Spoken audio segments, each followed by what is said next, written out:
I work 3 jobs a day to put Mary through school. After she graduated, she was recognized by her wealthy family and became a rich girl. Everyone says my tough days are finally over, and I'm about to become a wealthy son-in-law. But behind the glitter, I asked her, should we break up? She froze for a second, smiled awkwardly, and said, what are you talking about? I saw her hesitation and smiled calmly. It's okay. You don't have to be in a tough spot. I'll leave myself. That night, I packed my bags and left the apartment that held 3 years of memories with her. When I asked Mary if we should break up, she was clearly caught off guard, like I hit a nerve. Seeing me looking at her, maybe feeling guilty, she ruffled my hair, laughed awkwardly, and said, what are you saying? Just moments before, I overheard her talking to a high school friend. Your life now is like a comeback. Even Tim would have to cater to you. In high school, you chased him and he wouldn't even look at you. Must feel amazing now. I heard your family wants to arrange a marriage with Tim. But what about your delivery boyfriend? She lowered her head and said casually, I've wanted to break up for a while. We don't even click. It'll happen naturally. Mary's family wouldn't let her marry a delivery guy anyway. So all these years, was it me clinging on to her? In her eyes, I'm just a delivery guy, not good enough for her. Just a while ago, she held me and talked about being together forever. I thought I knew her well. I used to work non-stop 24/7 to earn her living expenses. Sometimes couldn't even find time to eat instant noodles. My friends felt sorry for me, said it wasn't worth it, worried I'd end up with nothing. I confidently told them Mary wasn't like that. Reality slapped me in the face. Turns out all I did was one-sided. To her, it was a burden. If she didn't like me, she could have said so. Why did she look at me with those loving eyes and say she couldn't live without me? It made me deceive myself into thinking she liked me too. I almost forgot she never liked me to begin with. In high school, everyone knew she chased him. I was a witness. Back then, Mary was poor, wearing her faded school uniform all year round. She was also wealthy somehow, able to gift Tim limited edition music boxes, tickets to sold-out concerts. But to Tim, these were nothing. The music box wasn't a unique gift. Someone would hand him concert tickets the next second. Tim never cared for her, just treated her as someone to boss around. Mary let her dignity get crushed time and again, but still willingly followed him. I can't even recall when I started liking Mary. Maybe it was watching her light dim, forcing herself to gather the broken pieces. A shattered girl looking earnestly at what she wanted to protect, forgetting she was already scarred. Watching her hurt, I wanted to hold her, heal her wounds. I didn't want her to get hurt anymore, so I urged Tim to look back at her shadow. He sneered and called me a fool. Later, Tim was framed. Mary fought back for him, leaving several people severely injured. She was sentenced, left with a criminal record. Tim refused to clear her name and left the country with his family. She had gotten into a good college, but her offer was revoked because of her record. She shut everyone out. I ignored the glass she threw at me and stood by her side. It wasn't until blood ran down my leg that she stopped, handing me a band-aid. Leave. Don't waste your time on me. Now I'm just a nobody. Let me be. She was self-destructive back then. Afraid she'd do something drastic, I brought her meals every day, rain or shine. Her foster mother once called me, telling me Mary was in the hospital from bleeding out after cutting her wrists. Her foster mother said horrible things. If you want to die, die outside. Don't bring bad luck here. I adopted you thinking you'd be smart and support me, but you're a burden. I couldn't listen anymore. I grabbed Mary's collar and started yelling, Mary, get it together. Does anyone have it easy out there? You think the sky's falling over tiny things, bullets are at the door, and all you can think of is running? So you got rejected from college? Big deal. Try again. There's nothing you can't overcome. You can't even handle a little setback. No wonder Tim never cared. After the incident, I was cautious with my words, afraid to hit a sore spot. She was stunned by my scolding, her eyes red, looking at me. In a bad family, her grades were the only thing she had pride in. I wiped her tears. You're too smart to stay like this forever. Get through it and everything will be okay. I don't know where I got the confidence, but I moved in with her into a rented apartment. I was an average student and didn't expect to do more than junior college. My family wanted me to work and help out, sending me $5,000 and telling me to make something of myself. Seeing my struggle, Mary suggested giving up school, but I stopped her immediately. I told her just to focus on studying and leave everything else to me.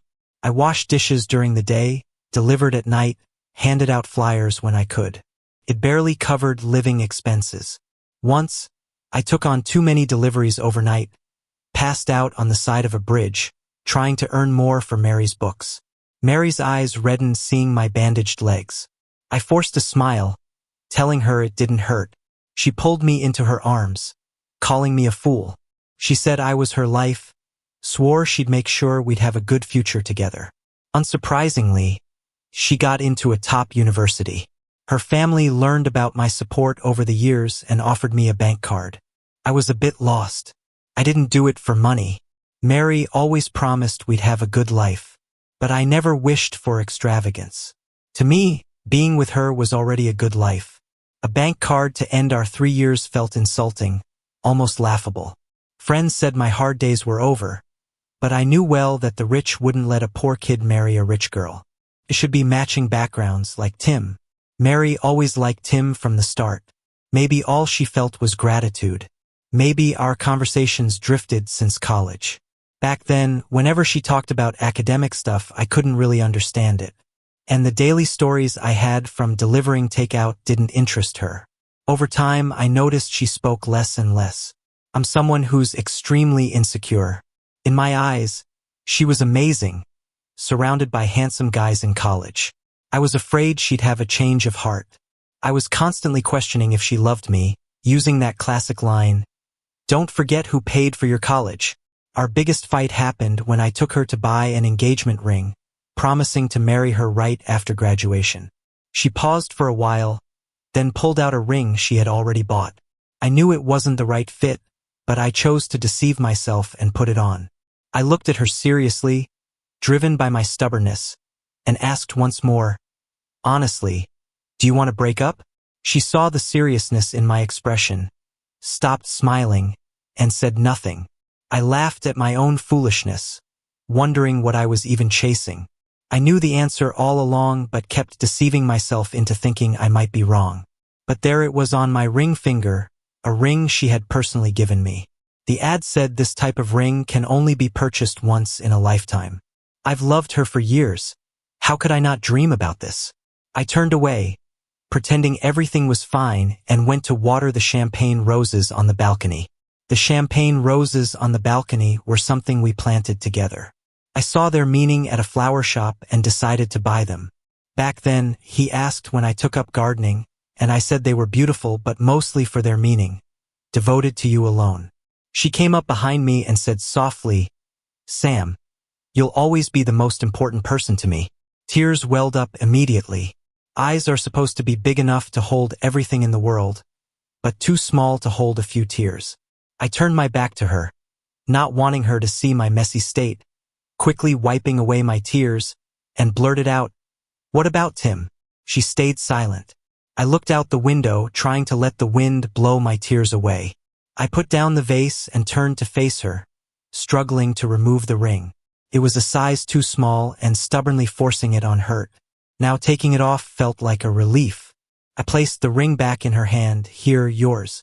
I looked at the mark on my finger. "Sorry." I stretched it. She opened her mouth to say something, but I didn't want to hear it. Suddenly, the door swung open.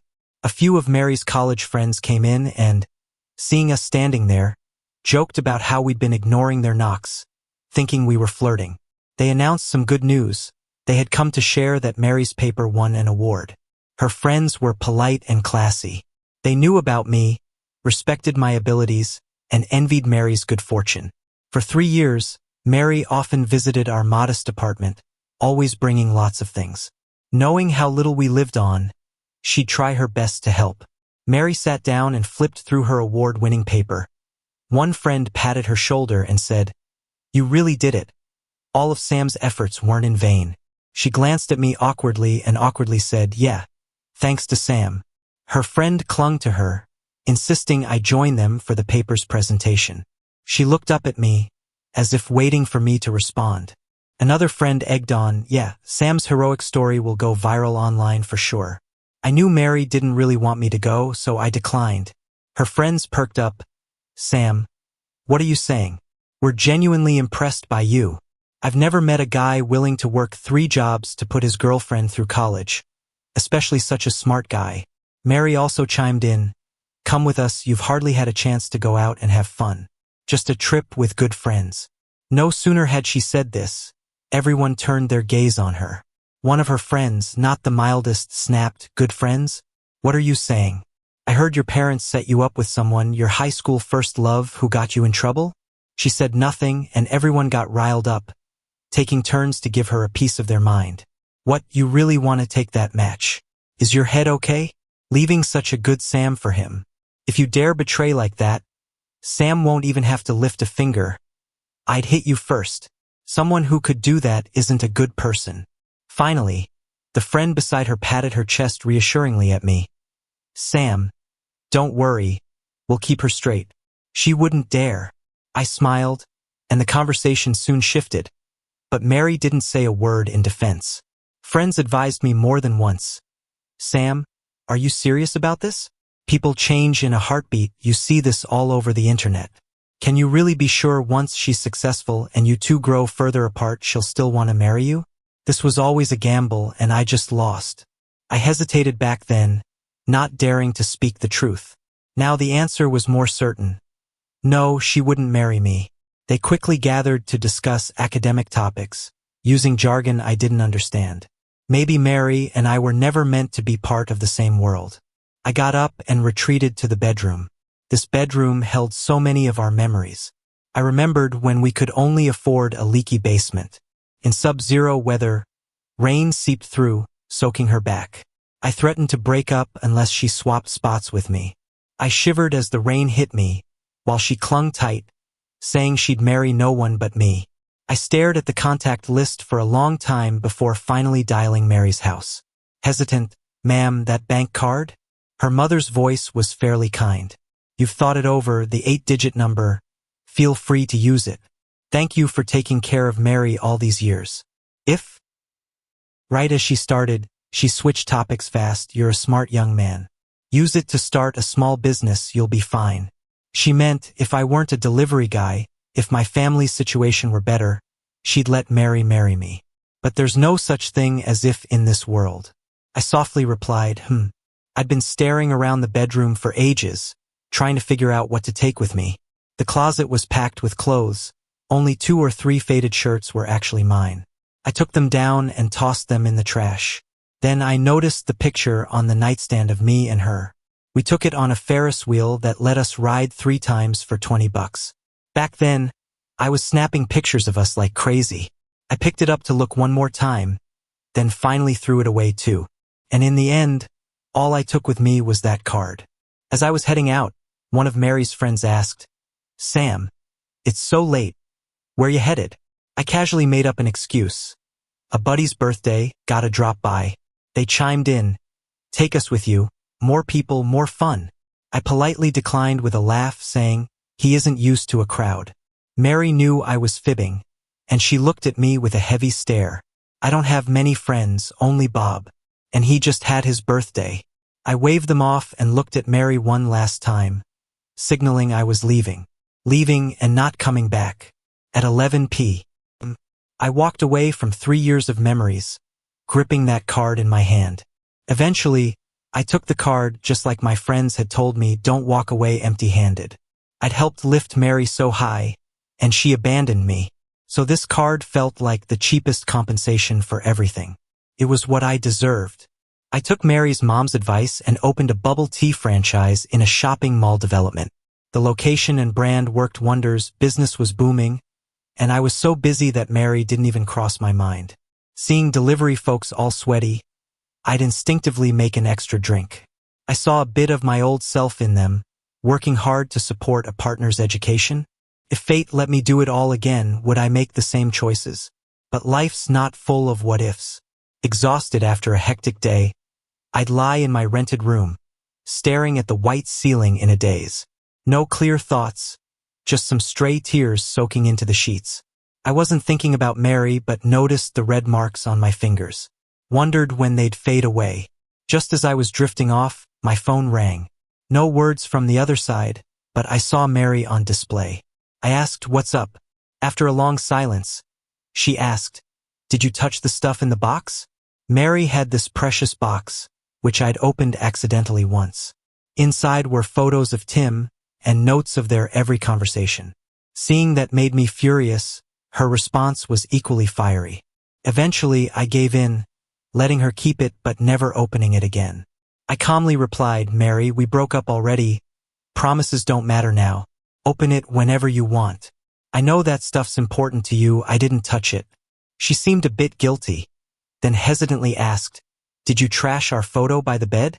I answered bluntly, "Yeah, it was going to happen sooner or later."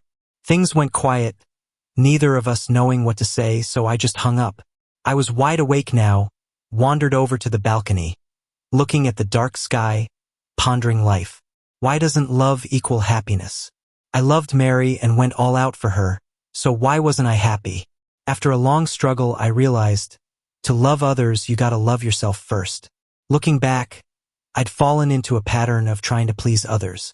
From a young age, trying to win over my parents by doing things reluctantly, barely earning a fraction of the affection my brother got. Then it was Tim, bending over backward for him, just to be treated like a loyal attendant. And later, Mary. I tried to please so many but never thought about pleasing myself. That night, maybe a bit overwhelmed, I used the card to buy myself an apartment. I became busy with its renovations and running the bubble tea shop. Didn't have time to wonder if anyone loved me, living just for myself. I felt a freedom I hadn't known before, kicking myself for not realizing it sooner, wasting time on folks who weren't worth it. I ran into Mary at the entrance of the community. Her friends were nudging her. "Mary, get Sam back or our friendship's over. You'd be crazy to let go of a guy like him." A high school buddy chimed in, "Sam's way better than Tim." Over a year since seeing Mary, she was still striking, deep-set features, and lush dark lashes softening her look.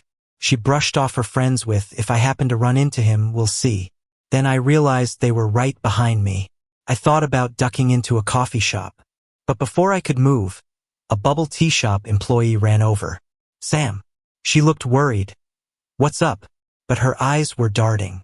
Following her gaze, I saw Mary's friends hyping her up. "There he is, right in front. Go now. You're lucky to find someone like Sam. Let him go and you'll only cry later." The scene took me back in time. Back in sophomore year, Mary developed a crush on a guy who was handsome, always smiling, and reminded her of Tim. During that time, she started acting weird. After some pushing, she finally confessed to me. She said she couldn't help it and had a physical attraction to the guy. Holding back tears, I said okay and decided to bow out. I was really naive back then. I worried she'd skip meals just so she could save up to buy him gifts, so I transferred all my money to her account. Not long after, she came over, egged on by a few friends, just like today. Seeing her looking all down and out, I didn't even wait for her to say anything before I forgave her. Looking back, I was unbelievably foolish, fulfilling what some online stranger said about willing victims. Turning back to the clerk, I said, "Ignore them. What's up?" He hesitated but finally spoke. "Sam, I've got some family issues these days. Do you mind if I take some time off?" I sighed in relief. Do I seem like the kind of guy that's hard to talk to? Take as much time as you need, handle things at home, and come back when you're ready.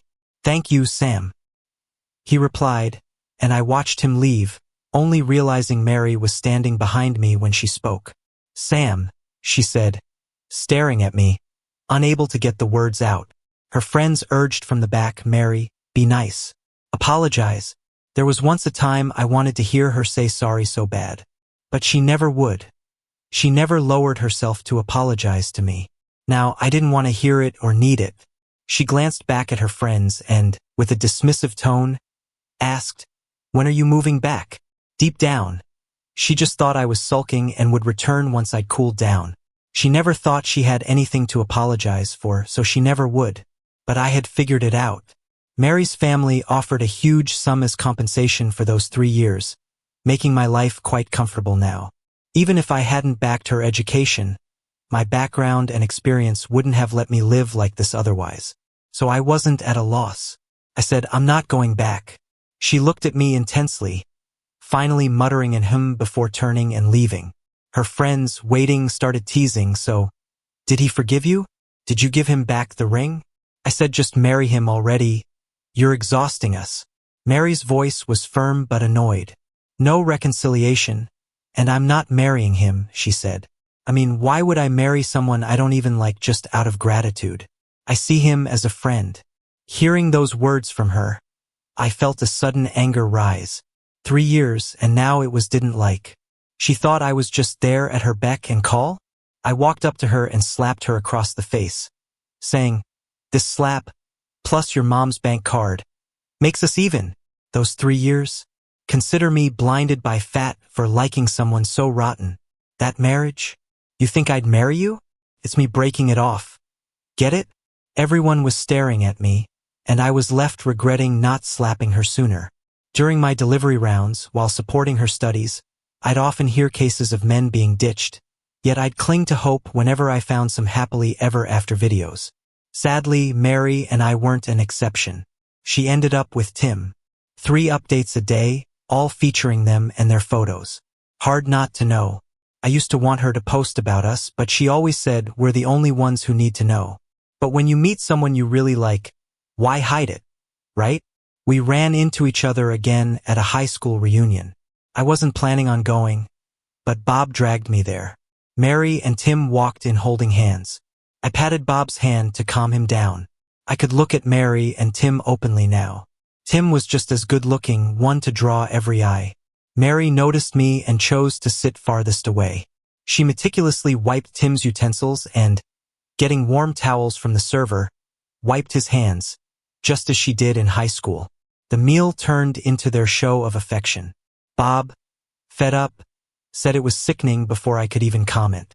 He was so riled up, he said he'd set me up with a girl. "Where's her contact?" I joked, diverting my attention away from Mary and Tim. Later, I was helping Bob out after he'd drunk too much when Tim stopped me. "You're still the same after all these years," he said. "Only thinking of others, never yourself." I didn't respond and continued helping Bob. He stepped closer and added, "Honestly, if Mary were still poor, I wouldn't like her. She's great, but I'd never like someone beneath me. That's the difference between me and you. I wouldn't let love ruin me." I nodded, saying I guess I was pretty dumb back then. Then, curious, I asked, "If Mary wasn't from her family, would you be with her?" He answered surely, "No." Suddenly, glass shattered on the floor, triggered by Tim's words. Mary was furious. She looked at Tim, her furrowed brow relaxing, and her tone softening. "But it doesn't matter because I'm already acknowledged as the lost daughter of the Mary family. Why entertain these what-if scenarios?" She wouldn't allow that assumption to happen because she was scared that Tim might leave her again. The next day, Bob sobered up and sent me a contact. "Those cheating couple flaunted it to you, so you better hurry up and start dating too." Last night, I was caught up in the moment and said things I didn't mean. After thinking clearly, I realized I'm not ready for a relationship now. I'm more focused on my career at the moment. My bubble tea shop has been booming these months, and I plan to expand. I gently turned him down. "Nah, it's not for me." He thought I was still hung up on Mary and sent several lengthy voice messages cursing her. As the bubble tea business expanded, more employees came on board, and I gradually moved to the back end. I used my free time to learn things I never had the chance to before, like piano and painting. There were people who showed interest in me, but when I suggested taking it slow, they vanished like I'm the plague. Within half a month, I'd see them posting about their new girlfriends. I'd laugh along. I'm genuinely not in a rush. I used to be all about Mary, but now I'm choosing to focus on myself first. I want to clear my heart before letting someone new in. Regarding love, I hope I can meet someone sincere, longing for heartfelt connections. Mary and Tim broke up. She initiated it. I've been traveling these past 6 months, hiking, visiting exhibits, exploring ancient towns and museums, constantly enriching myself. Her college friends still consider me a buddy, occasionally checking in through social media, and soon enough, word about Mary reached me again. After she broke up with Tim, she dated around rebelliously, then finally decided to pause. Her friends often hinted that Mary was single, nudging me to join their meetups. Bob's wedding is next month. He insists I come back to be the best man. I didn't expect it, but when my plane landed, they were all there waiting for me. Wow, Sam, you've changed a lot since the trip. We exchanged pleasantries. Someone casually mentioned Mary, but I pretended not to hear and brushed it off. The next moment, her voice reached me, "You've lost weight." I felt our current relationship didn't warrant such small talk, but I didn't know what to say, so I replied, "You too." After some hesitation, she began, "I'm not." Her words were interrupted by my ringing phone. I smiled apologetically at them. Answering the call, a gentle voice asked, "Sam, where are you? Send me your location and stay put. I'll come find you." After I hung up, they said, "You owe us a big meal for reuniting and for not taking us on your travels." I chuckled, "Sure, pick the place, but we might have one more person joining us." They looked around, surprised. "Who?" From the crowd, a woman in a black hoodie with a bulging bag walked over. She unwrapped it and handed me steaming candied chestnuts, here, peeled and ready. Before my flight, I casually mentioned wanting some candied chestnuts. She grabbed my luggage, pinched my cheek playfully. "How could you leave me alone here for so long?" Before introducing her, she noticed my stunned friends, wrapped an arm around my shoulder, and said, "Hi, I'm Sam's girlfriend, Lisa." Sometimes, fate is strange, and it shows up unexpectedly. One day, I was returning home from work as usual when piano music drew me in. I followed the sound and found a music room. Wearing all black, she sat there gracefully, her fingers dancing across the keys with emotion. As a kid, I loved listening to piano music, but my family couldn't afford lessons. When I had the means later, I explored piano playing but couldn't quite get it right. Lisa's music that day was special, different. Even later performances couldn't capture that same feeling. Maybe it was fate pushing us together. We talked for a long time, a lot for someone not great at conversation like me. Eventually, she confessed her feelings, and I suggested we take it slow. She didn't rush, instead matching my pace perfectly. Bob, looking annoyed, complained, "You kept it from them. But how could you not tell me too?" I scratched my head. "My bad. Got busy and just forgot. I don't like bragging until things are certain." Last week, just after we became official, I was busy with the bubble tea shop expansion and checking out new locations. Having two people deal with things was even harder, so I had Lisa come back a bit earlier. Lisa and Bob exchanged looks. "What?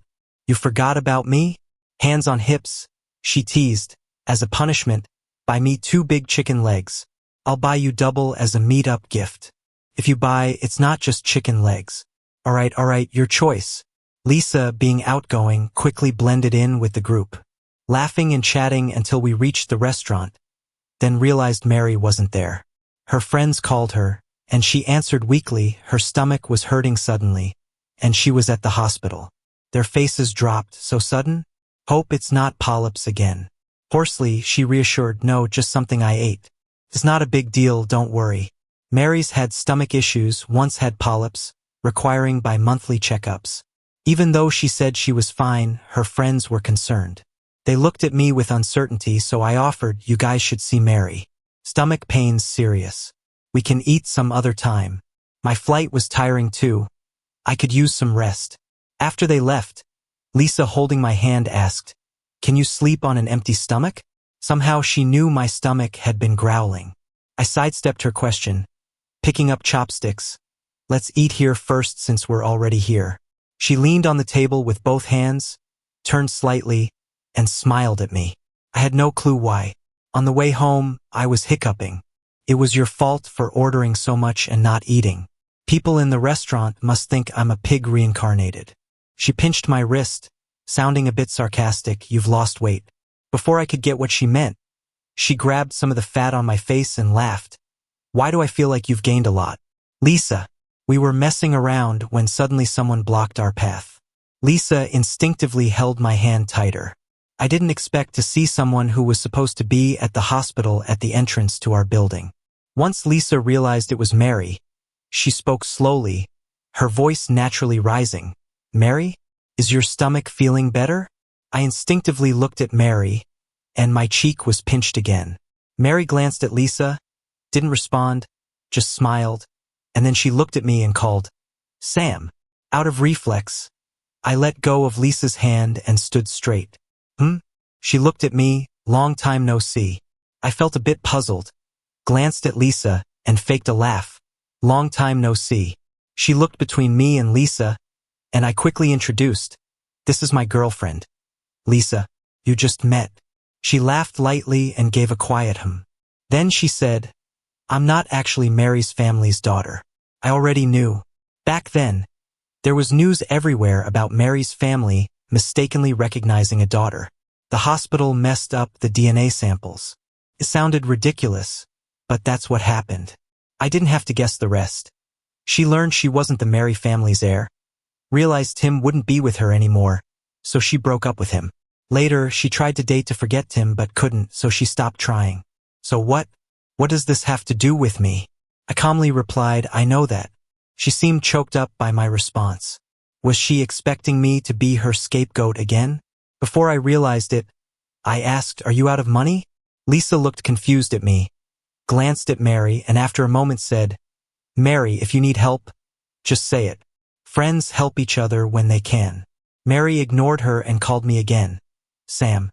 Lisa leaned close to my ear, loud enough for the security guard at the entrance to hear, "Your friend afraid of pretty girls? Not talking to me?" I looked at Mary and tapped Lisa's face away. "How would I know?" Lisa drawled, "What are you saying? Kicking me to the curb for another girl?" "No," I replied quickly and focused on placating Lisa, leaving Mary out of the loop.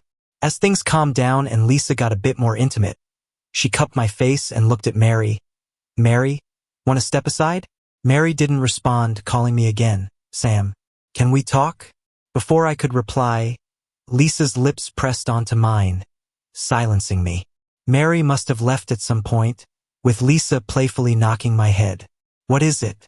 Can't see what she means?" I confidently said, "I see it. She wants me to support her because she's out of money, and I didn't agree. Isn't that right?" I mumbled as we walked. Lisa suddenly stopped, taking deep breaths, then exploded. "Stop overthinking it." Realizing she was upset, even though I didn't get why, I carefully shifted to different topics, hoping she'd talk to me again. In the end, I gave up, shaking her hand like a child seeking forgiveness.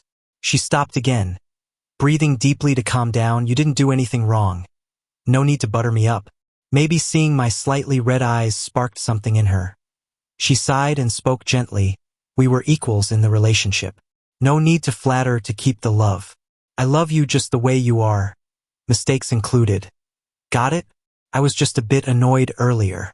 Curious, I asked seriously, "Annoyed by what?" She stammered, "Just annoyed by you talking to that woman." That night, I felt a strong sense of happiness, but then a text from Mary startled me. "Did you know your girlfriend flirts with other guys?" Mary was hospitalized, seemed like a stomach issue, wasn't doing well.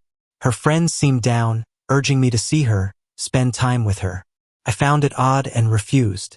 I'm not a miracle worker. Seeing her won't make things better. Plus, I have a girlfriend. Visiting her would seem off. Just go see Mary. She's on her last leg. Then call 911? Even Bob, in the end, suggested you should visit Mary. She seems to have it rough. Eventually, I learned she had stomach cancer. I decided to take Lisa along to visit her. Her face, once defined, had sunken in. She lay in bed looking frail. She wanted to talk to me alone, so I turned to Lisa. Lisa patted my head and left the room. The whole thing felt serious, almost like she'd confess a will. After Lisa left, her first words were, "You should break up with her soon. She's not good."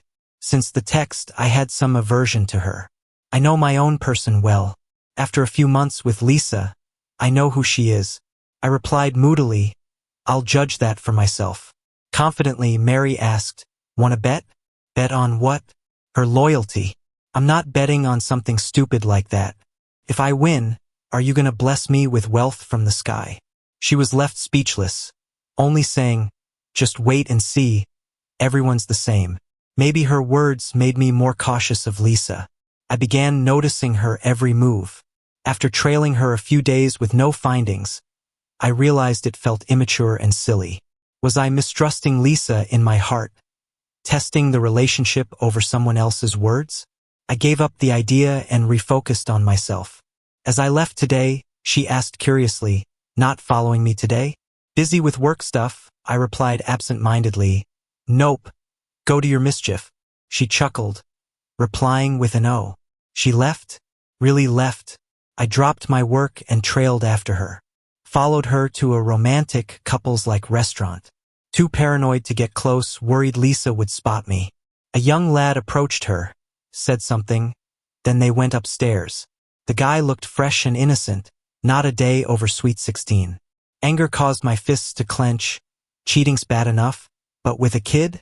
Disgusting. I slammed my fist on the wall, pain making me wave my hand frantically. Following to the second floor with yet another man there. Lisa disgusted me, hovering between a boy and a grown man. I aimed my phone to catch it all, about to confront her, when Lisa disappeared. Suddenly, someone grabbed my shoulder, her voice familiar. What are you doing? My panic, like a secret found out, embarrassed me. You're here, why not have dinner with my family? Of course, why else meet where we can't buy groceries? A teenager plus a middle-aged man. God knows I should visit a doctor someday. Face red with shame, I greeted, hello sir. Her dad warmly invited me in. Sam, sit down. Lisa often talks about you. The small boy, all eyes like crescents, greeted me, hi brother. Looking back, eating that meal all red-faced and awkward still haunts me. At least I won this bet. And now I'm truly happy, feeling complete. How about you guys? Have you found your happiness?